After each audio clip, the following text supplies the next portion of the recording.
May be the single best day in the history of South Carolina. I have to say, I love South Carolina. I love it. As your president, I'm going to do everything I can to unleash the power of the American spirit. Our country is all about making dreams come true. Over the last number of years, that hasn't been necessarily the case, but we're going to make it the case again. That's what we do in America. We dream of things and then we build them. We turn vision into reality, and we will be doing a lot more of that, believe me, in the months and years to come. I want to thank the great people of South Carolina. God bless you. May God bless the United States of America, and God bless Boeing. Air Force One lands in the Low Country, ushering President Donald Trump to the Boeing plant in North Charleston. Today, the president shares a message of economic hope and prosperity as Boeing unveils its all-new 787-10 Dreamliner. The president arrived shortly after noon today, toured the Boeing plant. Afterward, he gave a pointed speech on the importance of Boeing and other companies to the American economy. We have live team coverage tonight recapping the president's first visit to the Low Country since taking office.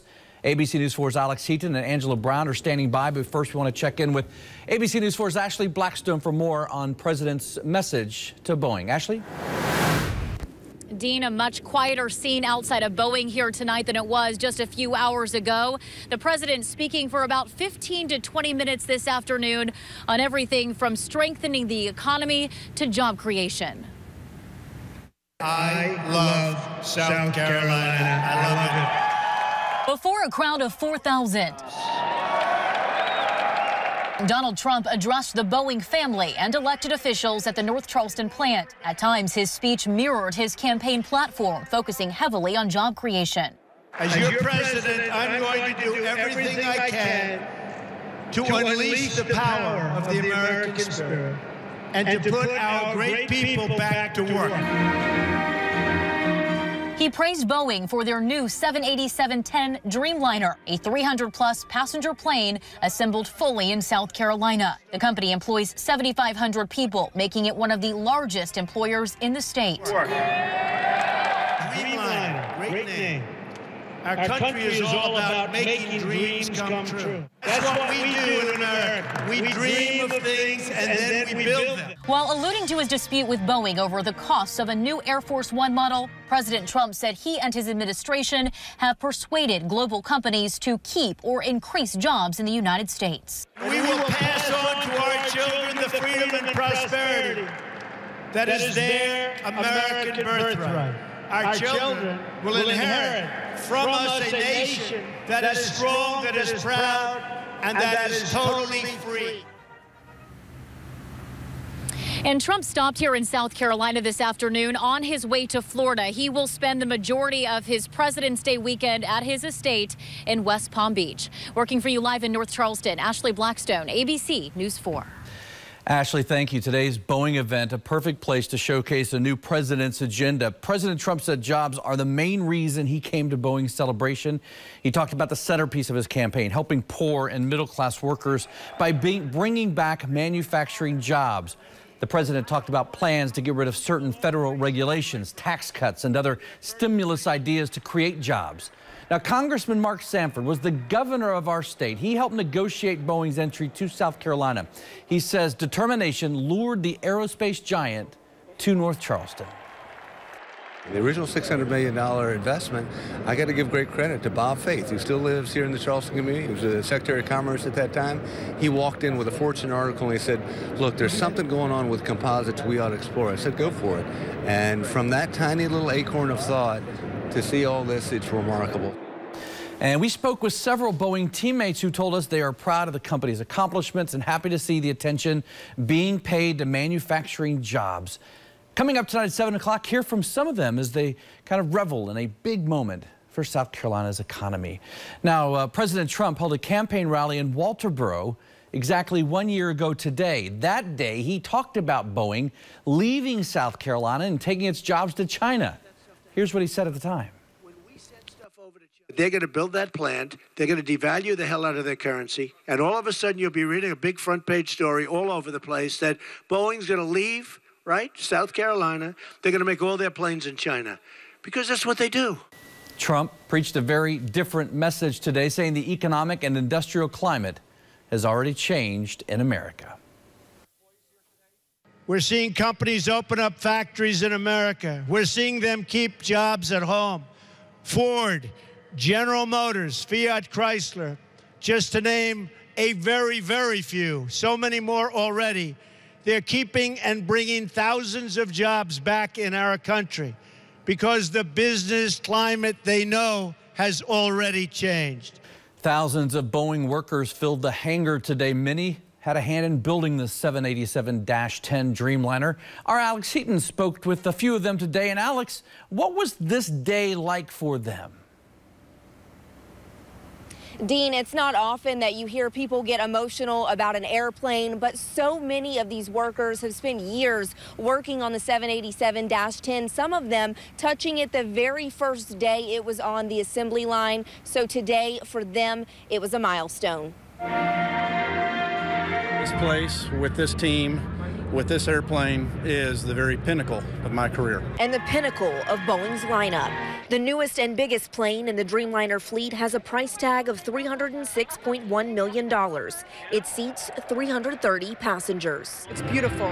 It's huge. It's amazing that we're the only ones building it, that it's going to be completed here. It's, very technologically advanced, and it's just a beautiful plane, and I'm super excited to be a part of it. The best part is the Made in South Carolina stamp of approval. The 787-10 will only fly out of North Charleston. So it's just very emotional. It's emotional to put out a new airplane and celebrate that. It's emotional to watch it take off and fly.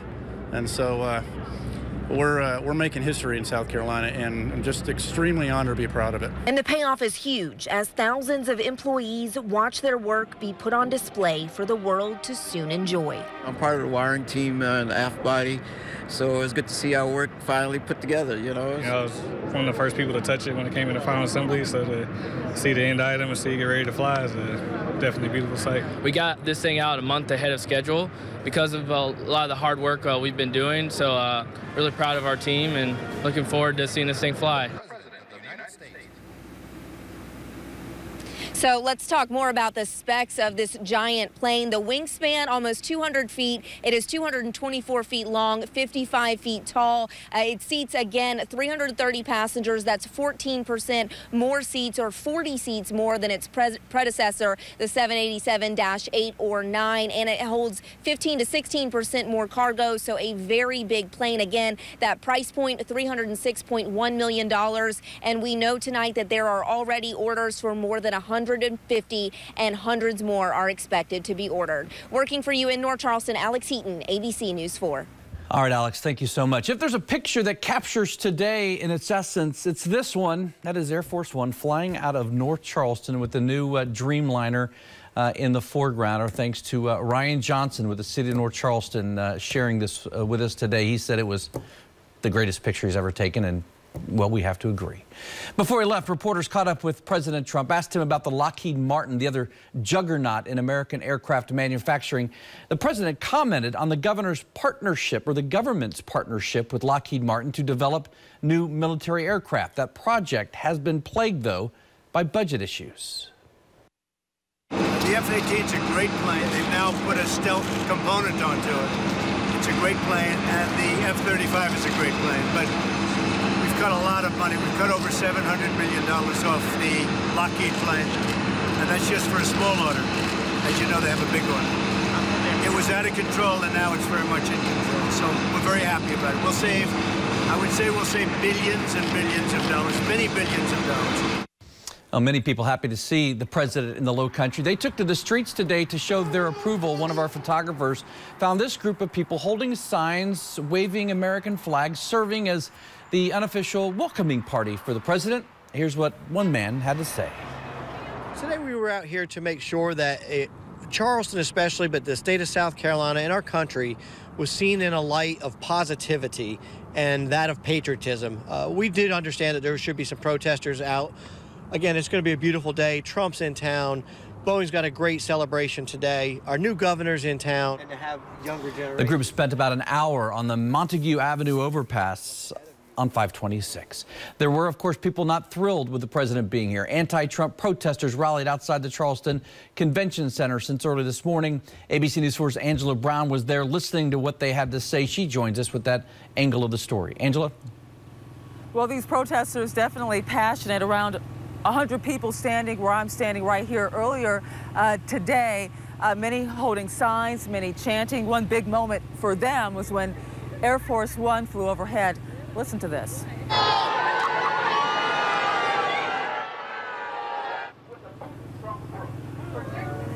See, there are protesters not holding back. The rally itself started at around 11 a.m. By the time everything started with the speakers and so on, there were over 100 people out here. Indivisible Charleston organized this rally called Fight Trump. They say to put pressure on lawmakers to investigate the president's ties to Russia. Here in the crowd addressing protesters was South Carolina Democratic Chair Jamie Harrison. He accused Republicans of not standing up to President Trump. And that the fact that we have a rubber stamp Congress that is just spineless in terms of pushing back against this guy who is in essence almost a despot, and that is not America. That's not the America that I love. I'm here to defend the civil rights of my friends and neighbors under the encroachment of the administration. And this protest organized by Indivisible Charleston is not the last one. The group says there's a town hall meeting with Congressman Mark Sanford tomorrow. And coming up at 6, you're going to hear from a Low Country couple, a husband and wife, protesting together their message for President Trump. Reporting in North Charleston, Angela Brown, working for you tonight, ABC News 4. Angela, thank you. Coming up in sports, we've got you covered for opening day of baseball. And the defending MLS champ, the Seattle Sounders, practicing right here in Charleston. We'll hear from them. And Scotty coming up next. And I see somebody smiling at me with some scales. Maybe you'll meet him coming up in just a minute. We've got seaweed going on all throughout downtown Charleston. You'll want to check it out. I've got the forecast for it and the next 7 days after the break. ABC News 4 First Warning Weather with Chief Meteorologist Dave Williams.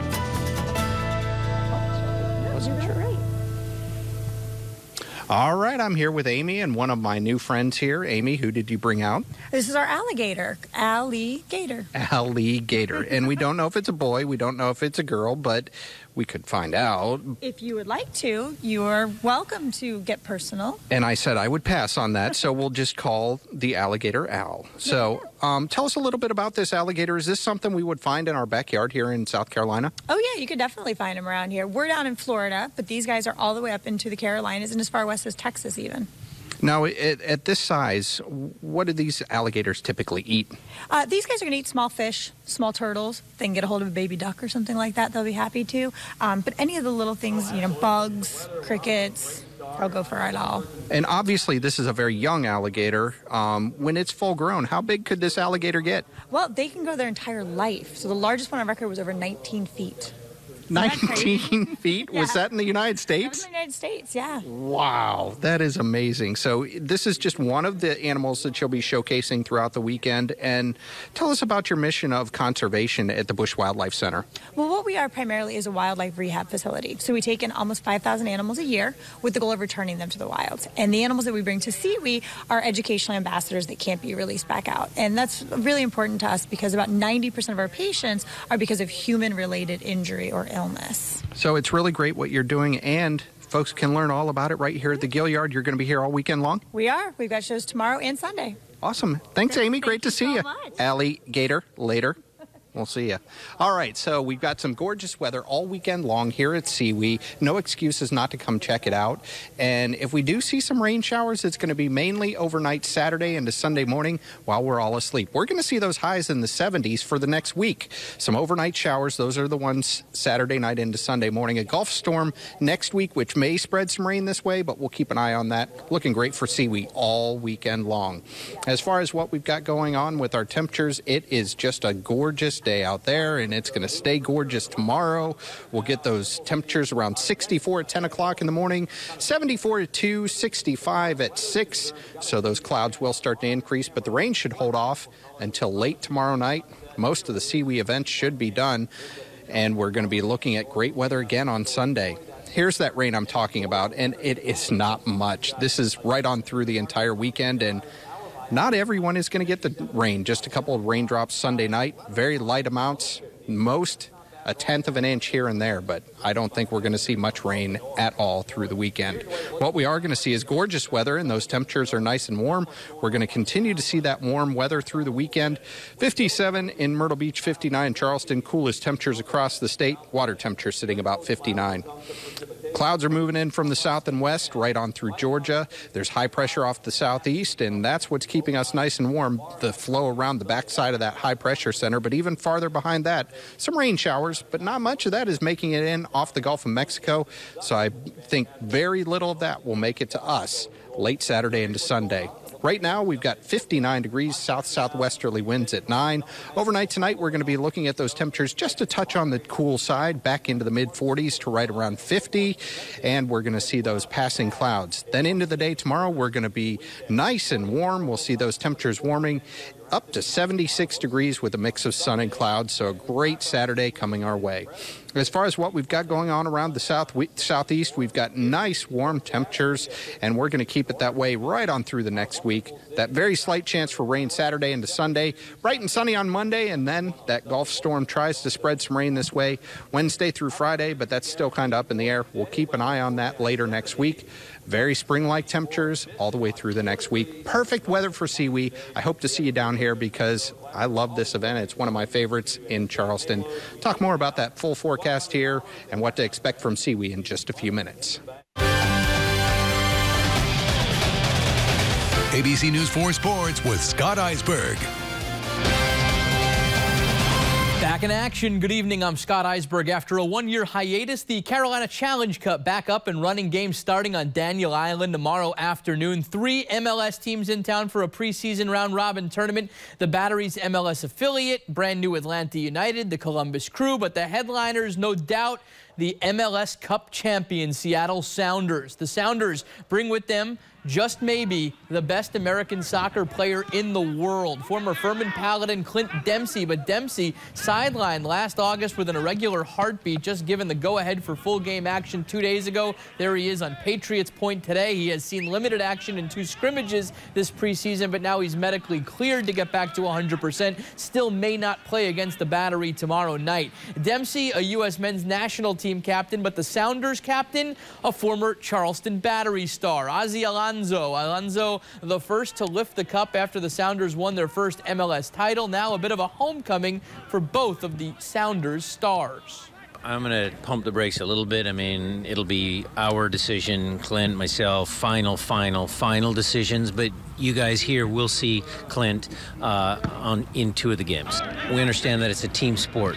So when Clint comes back with the group that we have, with Ladero, with Morris, with Christian, with Ozzy, with all those guys, it's going to make us a better team. Now, win the championship, come back with this city, a lot of friends down here, always great to be here, But now, like I said, I'm focused with Seattle, come here to play my game in the Charlie Cup. To opening day of baseball. 4-team round-robin tournament down at the Citadel this weekend. Bulldogs looking to improve on the worst season of the Freddie Jordan era. 17 wins for the Dogs last year. Freddie reinventing himself and the program, bringing in several transfers to bolster his lineup for 2017. Down to Riley Park we go, taking on the Kansas Jayhawks opening day. There's the legend of Freddie Jordan, starting J.P. Sears on the mound, and he's looking good. The strikeout here in the first, and then another one after that for Sears in the second inning. Sears has a good outing to start. He's also getting some defense behind him. And check out Clay Martin out in center field making a nice grab. But at last check, Kansas is leading this one 6-3 in the 6th inning. Of course, all of the highlights just happened. First game of the Citadel tournament today, Liberty and Virginia playing downtown. First inning, Virginia strikes first. Adam Hassley, a rip to the wall out in right field. 2-run score, 2-0 Virginia. More from the Who's in the 4th inning. Jake McCarthy with a 2-run home run to left. All Virginia in this one over Liberty. Whoa, my chair just broke. 10-2 is the final score. Virginia plays the Citadel tomorrow at 3. Gamecocks and Clemson are just starting up right now. Clemson's tied 2-2. Gamecocks winning big. We'll have those highlights at 11 o'clock. Charleston Southern down 1-0. T.J. Hopkins with 2 doubles today. Yeah, former Somerville High standout. When we come back, we're going to check in with Dave Williams live at CWE. That's after this. Catch Sports 4 on the Bobby Harton Show, weekdays at 4:25 on ESPN Radio.